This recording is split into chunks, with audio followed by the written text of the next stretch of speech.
Hello दोस्तों, मैंने अपनी income tax detail downloaded excel utility में फिल कर दी और उससे XML फाइल जनरेट कर दिया। अब उस XML फाइल को मैं सबमिट करना चाह रहा हूँ।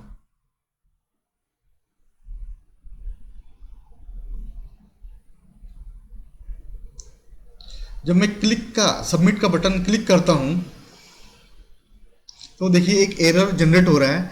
लिखा है the XML schema is invalid, please upload the XML in correct schema. अब काफ़ी देर तक मैं XML समझता रहा क्या चीज़ है, पर मुझे समझ में नहीं आई। बाद में लगा कि जब मैं एक्सेल यूटिलिटी फॉर्म फिल कर रहा था तो एक स्टार्टिंग में अलर्ट जनरेट हुआ था। देखिए थर्ड नंबर पे कि do not use Ctrl+X, Ctrl+V, Ctrl+C, मतलब कॉपी पेस्ट इसमें करना नहीं है। और ये मुझसे गलती हो गई थी कि जब मैं बैंक की डिटेल काफ़ी लंबी थी तो मैंने उसे कॉपी पेस्ट कर दिया। अब मुझे लगता है कि उसी के चलते इस एक्सेल यूटिलिटी में एरर जनरेट हो गया और वो एरर XML फाइल में भी रिफ्लेक्ट हो गया और उसके कारण ये एरर आ रहा है।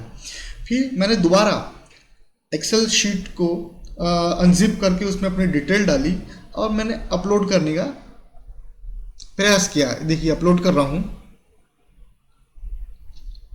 तो अब इनकम टैक्स डिटेल जो है मेरी सक्सेसफुली सबमिट हो गई और XML फाइल में कोई एरर जनरेट नहीं हुआ। तो ये थोड़ा ध्यान में रखना है कि जब एक्सेल यूटिलिटी जो फॉर्म है उसे फिल करेंगे तो जो Ctrl+X, Ctrl+V, मतलब कॉपी पेस्ट कट, ये नहीं करना है, अदरवाइज एरर जनरेट होगा। ठीक है, यही आपको बताना था दोस्तों। बाय।